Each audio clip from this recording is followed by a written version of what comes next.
This is Democracy Now!, democracynow.org.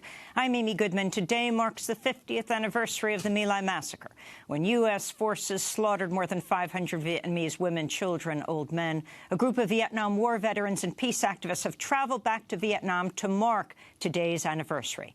Democracy Now!'s Juan Gonzalez and I recently spoke to 3 members of the delegation that are in Vietnam today.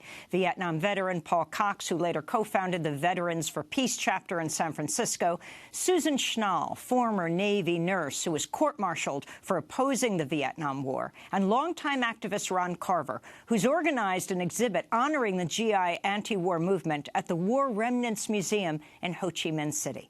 I began by asking Ron Carver about what happened 50 years ago today in My Lai.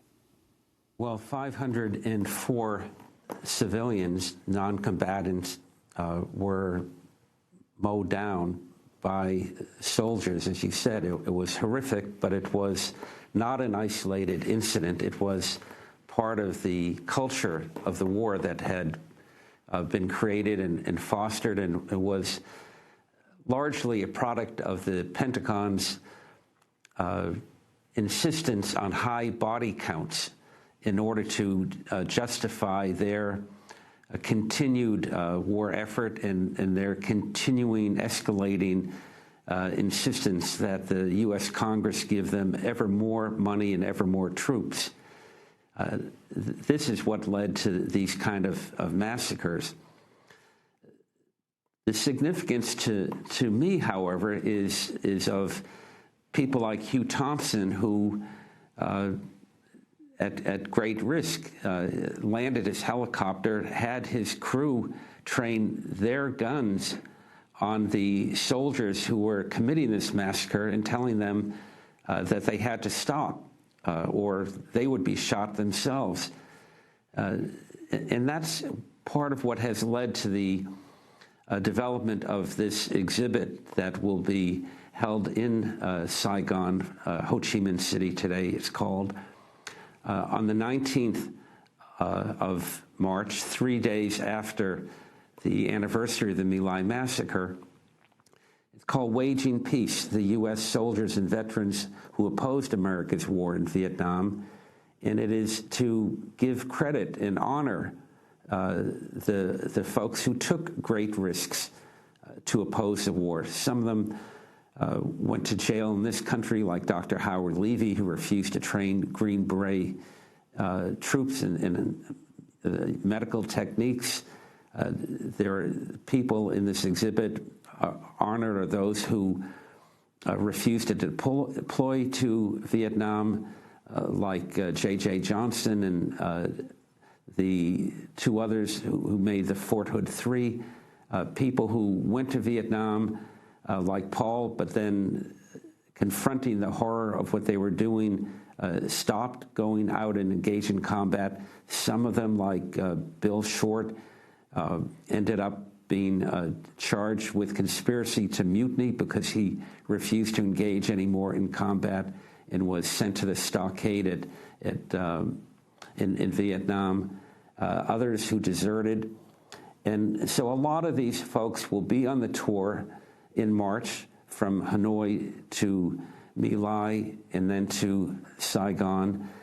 And the exhibit will have photographs of them, information that they said, and feature the underground papers that they produced telling other soldiers about what was going on, exposing the horrors and the injustice of that war. Paul Cox, you enlisted in the military during the Vietnam War. Could you talk about your personal experience, why you decided to enlist, what the consciousness of the soldiers were? Yeah, I joined in 1968. I had gotten my draft notice for a 2-year draft enlistment in the Army, but I wound up, I had no consciousness about the war that I, against it or for it, but I thought I had a duty to my country. So I joined the Marine Corps for 4 years. Not a deep thinker, but that's what I did. I spent 18 months in Vietnam, a tour and a half. Most of that time I was up on the DMZ in unpopulated areas fighting North Vietnamese regulars, but with no contact with the Vietnamese civilians. But the last 6 months of my tour, I was down in the rice paddies south and west of Da Nang, and got a much, much different view of the war and saw how poorly, to put it mildly, we were treating our so-called allies, the South Vietnamese, whose hearts and minds we were supposed to be winning. And that's not what we were doing at all. We were operating in free fire zones. I was involved in a small massacre of about 15 people in April of 1970. And that changed my entire view of the war. Can you talk about the massacre you said you were involved with? We were running what the generals called pacification programs. Essentially, we would go out from our base, and sometimes only for a few hours, and we would sweep into a village and round up everybody and put them on trucks or helicopters and evacuate them to the strategic hamlets. And we did that many times. This particular incident, we had been out for 4 days in old abandoned rice paddies that had been all overgrown in elephant grass. And we stomped down the elephant grass, created a company-size perimeter, and just sat there for 4 days, running a cloverleaf of patrols in each of the 4 directions, and the same patrol each day on the same route, which is not smart. Eventually, on the 4th day, the squad that was in charge, that was doing the northern loop, somebody sniped at them. Nobody got hit, but the squad unwisely decided to sort of pursue the sniper. They hadn't gone far until they found a booby trap, located it. Somehow the thing went off, killed 1 man, wounded 3 others, and that was it. That was the only action we had in those 4 days. The next day, we were going to pull up stakes, and we were going to hike to a bridge, Liberty Bridge, and be taken back to the base. But to get to Liberty Bridge, we had to go through a village. The rest of that afternoon, before we left, there was a Piper Cub flying over this village with loudspeakers yelling at them in Vietnamese, presumably telling them they needed to evacuate because this was, after all, a free fire zone. The company commander, this is in Bravo Company, 1st Battalion, 5th Marines, did an unusual thing. He told our lieutenant he wanted the squad that had lost some men the day before to walk point. And these guys were very angry. Not just they should have been angry at themselves for finding a booby trap and then being so silly as to set it off, but they were angry at the Vietnamese. So they walked point, and when they got into the village, they passed the word back past my squad, are there any friendlies in this area? The company commander responded up the line, no, this is a free fire zone. Immediately afterwards, there was some firing. As I got to the first hut, there was an old woman who had been gut shot, who was dying. The second hut we went to, there was a pile of 6 or 8 people. These were children and women and an old man. And in the third hut, there was another pile of people who had been shot dead. And then we just passed through the corner of the village. When we got, everybody in the whole company walked past the same scene that I did. And when we got to the other side, the company commander asked for volunteers to go back in and search the rest of the village. None of the officers volunteered. I mean, there's a chain of command. I mean, he should have said, Lieutenant, take a squad or whatever. But he asked for volunteers. And so a staff sergeant and some volunteers decided to go back in. There was a little bit more shooting. Most of us were kind of in shock. These people had been gunned down. This was not a battle. And none of us participated in my squad in that. So the squad came back. We left. They called in airstrikes on the village, which is not the way you're supposed to use tactical air.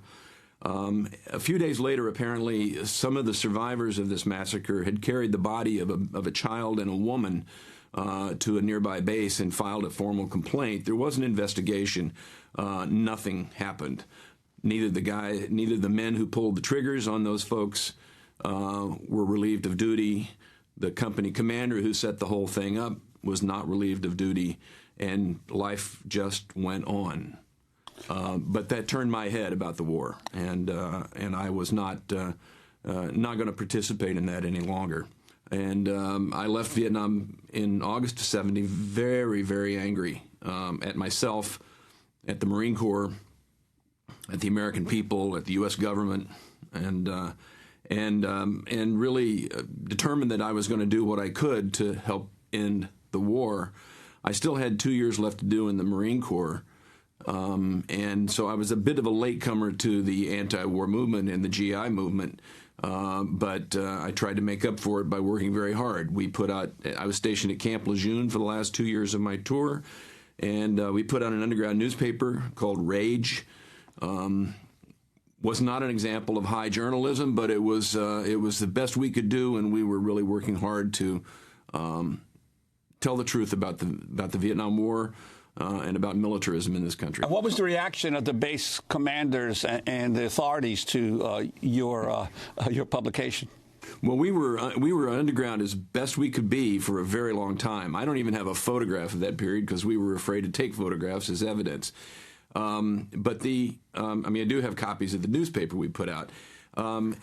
We used to distribute the newspaper in the middle of the night. We'd get 3,000 copies made and bring them onto base in a couple of cars, and we would go through the barracks. The Camp Lejeune is an infantry base, and we would just walk through the barracks at 3 a.m. in the morning and drop off these papers on people's racks. And after 3 or 4 or 5 of these, suddenly we'd see MPs swarming towards where we had been earlier, and we decided, okay, that's enough for tonight, and we would leave. It freaked them out. It was not something that they were willing to tolerate, but we never got caught on base. I'd like to bring Susan Schnall into the conversation. Talk about your situation as a nurse and as a lieutenant in the Navy. What happened with you? You were court-martialed? Yes. I went into the Navy to take care of the wounded, to help them heal and to get back to their families and to their communities. As a part of the Navy, I saw what was going on, and I heard stories from the guys who came back. I was stationed at Oak Knoll Naval Hospital in Oakland, California, and took care of the casualties and heard their stories. I didn't hear in quite the same detail that Paul is related, because at that time, I think the war was too fresh, and they didn't want to talk explicitly about what they had seen. But I heard their nightmares in the middle of the night. I heard them yelling and screaming and yelling out to their buddies. I saw some of the guys who had open wounds having their arms and their legs held up by butcher-like contraptions with infection coming out. And as I said, I heard them in the middle of the night and heard some of the stories that way. I went in as a healer, and I felt at one point, and it was after about a year in the military, that I had become a part of the United States military, and I had helped perpetuate the war in Vietnam. And I just thought I had to live with myself and speak out against the war. I had heard about the United States dropping flyers on Vietnam, on the Vietnamese, urging them to go to protective hamlets, to get away from this spraying, which we now know is Agent Orange, and to get out of harm's way. And I thought, again, we were organized a GI and Veterans March for Peace in the San Francisco Bay Area, and we had difficulty getting publicity out. We posted flyers, we put posters up, and they were torn down on the base. So I thought, if the United States can drop these flyers on the people of another country, why couldn't we drop flyers on military bases publicizing the GI and Veterans March for Peace in the San Francisco Bay Area? I had a friend who was a pilot, and we rented a single-engine plane and loaded it with flyers announcing the demonstration. We dropped them on Oak Knoll Naval Hospital, where I was working, on Treasure Island, on Yerba Buena Island, on the Presidio, the Army base, and then we flew into the Alameda Naval Air Station because the USS Ranger was docked there, and we dropped the flyers on the deck of the aircraft carrier. I wore my uniform, and I had a press conference afterwards. You were a Navy lieutenant. I was a lieutenant junior grade. Yes, I was. Were you afraid? It was all yes. I was concerned about what the military would do to me, but I looked at that in proportion to what was going on with what we were doing with young American soldiers and how we were sending them in harm's way to hurt and to kill and destroy people from another country thousands of miles away. And I thought about the terrible destruction and damage being done to Vietnam. And for me, it was an issue, as I said, of living with myself and just saying, I'm in the military, I stand against the war. And there are many, many thousands of other soldiers, sailors, and Marines who will stand with me. So we dropped the flyers and had the press conference. I was issued this order to not wear my uniform in a public demonstration, expressing my partisan views publicly. And I thought, General Westmoreland goes in front of Congress asking for more men and more armaments and more money to fight this war. Why can't I wear my uniform as a member of the military and stand up for peace? So I wore my uniform in the anti-war demonstration and spoke out against the war. And you were court-martialed, and what happened? That was 6 months later. I actually worked full-time in the military, had an Article 15, the captain's mast, went on to a full general court-martial, was tried for 2 charges. One was intent to destroy the morale of the United States troops, and the other was disobeying a general Navy regulation and conduct unbecoming an officer. I was given a sentence, 6 months forfeiture of all pay and allowances, to be confined.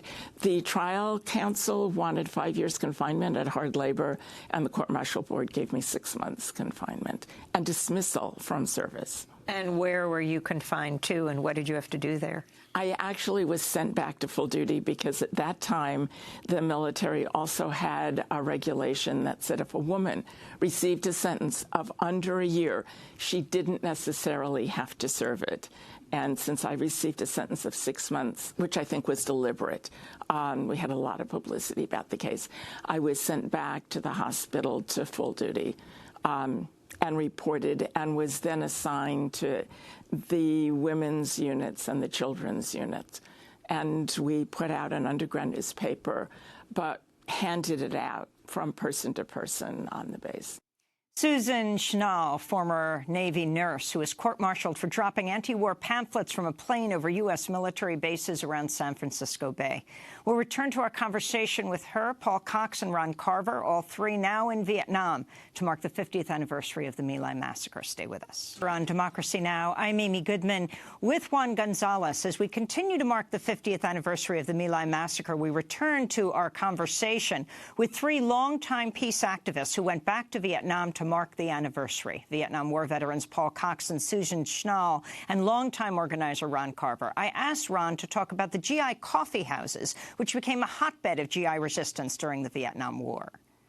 Civilians who were supportive of the soldiers in the effort to bring them home alive came up with the idea, started with Fred Gardner, who lives in Alameda, California, who opened up the first coffee house called the UFO in Columbia, South Carolina, outside of Fort Jackson. And his vision was to have a place in these Army towns that were filled with exploitative businesses trying to just fleece the soldiers, sleazy bars, jewelry stores, whorehouses. And he had the idea of setting up a nonprofit coffee houses where GIs could come, listen to rock and roll, watch movies about Vietnam, and talk with each other, where particularly soldiers back from Vietnam who were feeling bitter and betrayed that the war wasn't what they had been told it was going to be, and were resentful, they could come, they could talk to the recruits who were not yet had not yet been sent to Vietnam, but also they could write their stories and create these underground newspapers that we civilians would then take to have printed, bring back to the coffee houses, thousands of copies of these, which the soldiers would then smuggle back onto the base at great risk to themselves, and therefore spread the word. In many ways, those underground papers were the equivalent of the social media today. They were a method where the soldiers who knew the truth about the war in Vietnam could pass that along in pretty close to real time. They would also talk about the burgeoning protest by soldiers at other bases, leading peace marches, deserting, and involved in acts of sabotage and other efforts to end the war. I want to turn to a clip from the 2005 documentary, Sir, No Sir. Phenomenon has cropped up at several Army bases these days, a so-called underground GI press, which consists largely of anti-war newspapers. Military authorities are clamping down hard on the papers. Fort Knox, Kentucky, Travel and Adventure, Fort Gordon, Georgia, Last Harass, Washington, Fort Benning, Georgia, Chanute Air Force Base, Four-Year Bummer, Fort Dix, New Jersey, Shakedown, Fort Hood, Texas. Fatigue Press is published by a group of radical soldiers stationed at this Army base. And we used to distribute it clandestinely on base. We'd go around and leave bunches of them in barracks. We'd go through barracks at night and leave them on foot lockers. And if you were caught distributing literature on base, that was a court-martial offense. Despite the military's best efforts, the underground press became the lifeblood of the GI movement, as the Army's own recruiting slogan, fun, travel, and adventure, turned into the popular GI expression, F the Army. There must have been close to 300 anti-war newspapers written, produced, and published on bases all throughout the world. It was wherever there were GIs, American GIs in the world. That was a clip from the 2005 documentary, Sir, No Sir. Ron Carver, I want to ask you, because a lot of attention is devoted, has been devoted in studies and reminiscences of the anti-war movement in Vietnam, but not as much to the resistance within the military, of the soldiers themselves, and to what degree that affected the decision of the U.S. government that it could no longer continue to pursue the war in Vietnam. Wondering your thoughts on the impact of that GI resistance. Well, I mean, you can have my thoughts, but the Army's own internal studies noted the breakdown in morale, the breakdown in discipline, the large number of frontline soldiers who were refusing to fight or would go out but found ways not to engage with the so-called enemy. By 1968, every major anti-war march, peace march in the United States was led by active duty soldiers and veterans. And by 1971-72, it became clear that the United States no longer had the capacity to continue the ground war. And that led to the Pentagon's decision to move toward an air war that wasn't dependent on ground troops. And then soon after that, you began to see sailors on the destroyers, the aircraft carriers, refusing to board or beginning to sabotage their own ships. And you saw Air Force, Navy pilots refusing to continue going on bombing missions. Not enough to bring the war to a halt just yet. It continued to 75. But clearly, the GI movement of active duty soldiers backed up by veterans and then the general peace movement was a key factor, along, of course, with the Vietnamese own incredible spirit and determination to fight for the liberation of their country. But I believe, and a lot of historians now are beginning to believe, that this movement was a key factor in ending the war. The problem is that today most people don't even know that there was a GI anti-war movement. Surely the Ken Burns and Novick film just glossed over this as they thought an insignificant part. But it was a major reason that the U.S. had to pull out. Paul Cox, talk about how the GI resistance materialized for you in Vietnam while you were fighting. What were you seeing around you? How were you organizing? Well, I didn't do a lot of organizing. Basically, we were trying to stay alive. We used to sandbag patrols. That was a term we called for when we were sent out on a patrol that might have 10 checkpoints. And we would go out to checkpoint 1 and sit there all day and then go to checkpoint 10, which was on the way back in, and then come back in at the end of the day, not having actually gone down the trails that we were supposed to patrol. A lot of people managed to get sick now and then and not go out into the field. There were fraggings, not a lot of them, but there were some of them that I knew about. And in that last unit I was in, when we came in from the field, they took all our grenades away from us. Explain why they would take the grenades away and the whole issue of what fragging is. There was a study done later by the Army, and they admitted to 1,600 fraggings, that is, attempts or actual murders of officers or senior enlisted men by the lower-ranking troops. And it's called a fragging because a common tool of murder of an officer would be to throw a grenade under his rack, and so a fragmentation grenade. So whether they would shoot the man during a battle, or shoot him in the middle of the night, or frag him, that was all the same thing. And the Army admitted to 1,600 of those. I was aware of 2 of them in my last period of time there. So they got paranoid. They didn't trust the troops any longer, and so they took our grenades away from us. When we were in the rear. It's reminiscent of what we hear in Afghanistan of the supposed soldiers allied with the U.S. troops turning on the U.S. troops that are supposedly their allies.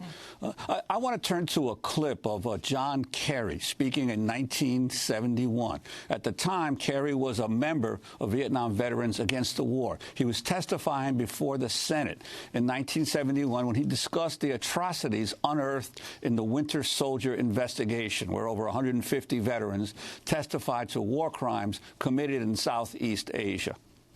They told the stories of times that they had personally raped, cut off ears, cut off heads, taped wires from portable telephones to human genitals and turned up the power, cut off limbs, blown up bodies, randomly shot at civilians, razed villages in a fashion reminiscent of Genghis Khan, shot cattle and dogs for fun, poisoned food stocks, and generally ravaged the countryside of South Vietnam, in addition to the normal ravage of war and the normal and very particular ravaging which is done by the applied bombing power of this country. That was John Kerry speaking in 1971 to the United States Senate.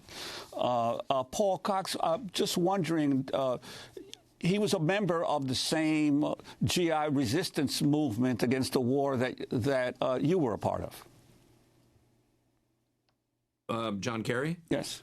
Well, at that point he was a veteran. He was out of the military.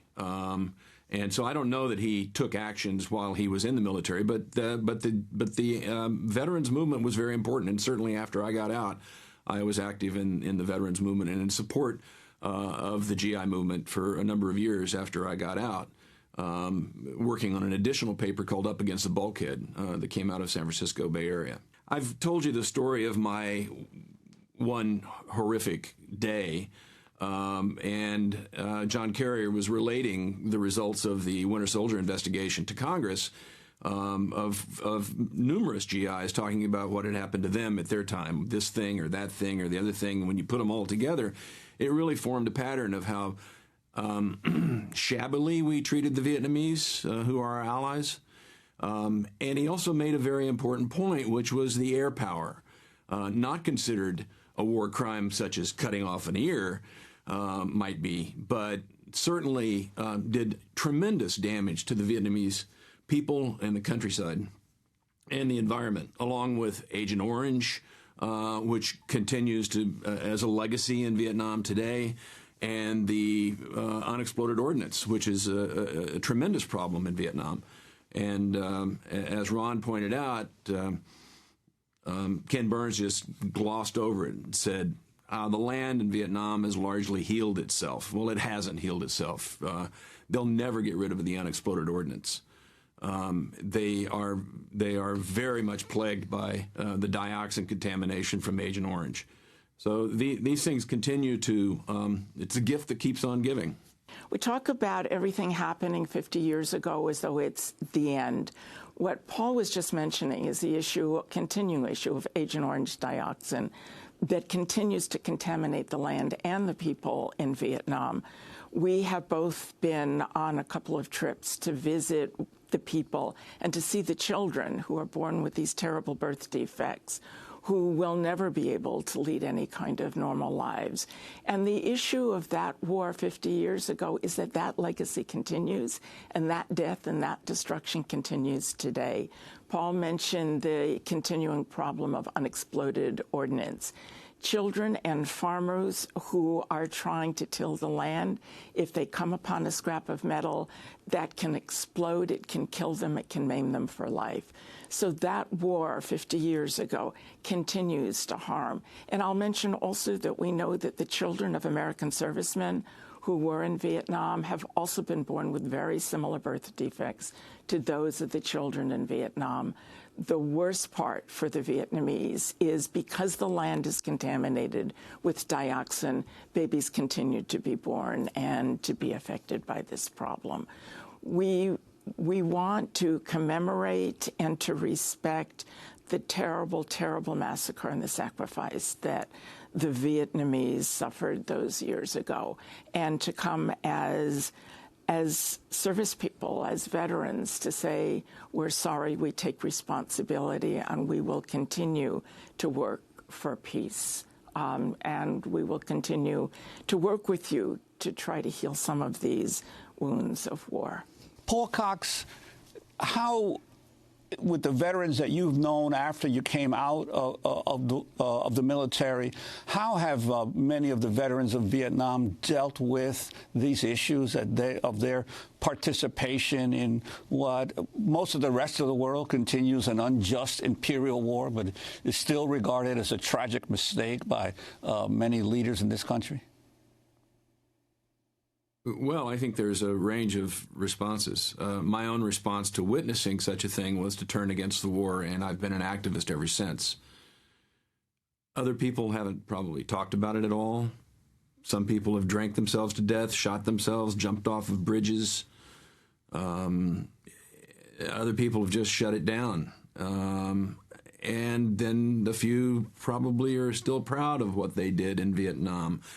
The vast, vast majority of GIs that went to Vietnam neither witnessed nor participated in anything such as this.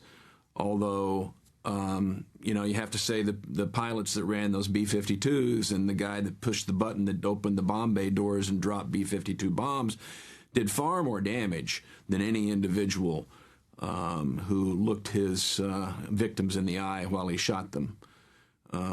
So the war itself is an indictment of our country, and should be seen as such. And the air war and the artillery and the naval fire should all be seen as equally as horrendous and as criminal and as inhumane as those men that pulled the triggers in My Lai are the ones that in my unit that pulled the trigger on those civilians.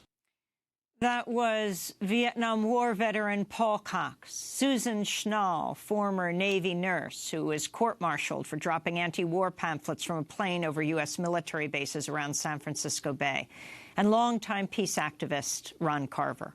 All three are in Vietnam today to mark the 50th anniversary of the My Lai Massacre. That does it for today's special. If you'd like to get a copy, go to our website at democracynow.org. Special thanks to Mike Burke, Sam Alcoff, Nat Needham, Brendan Allen, and Chelsea Reel.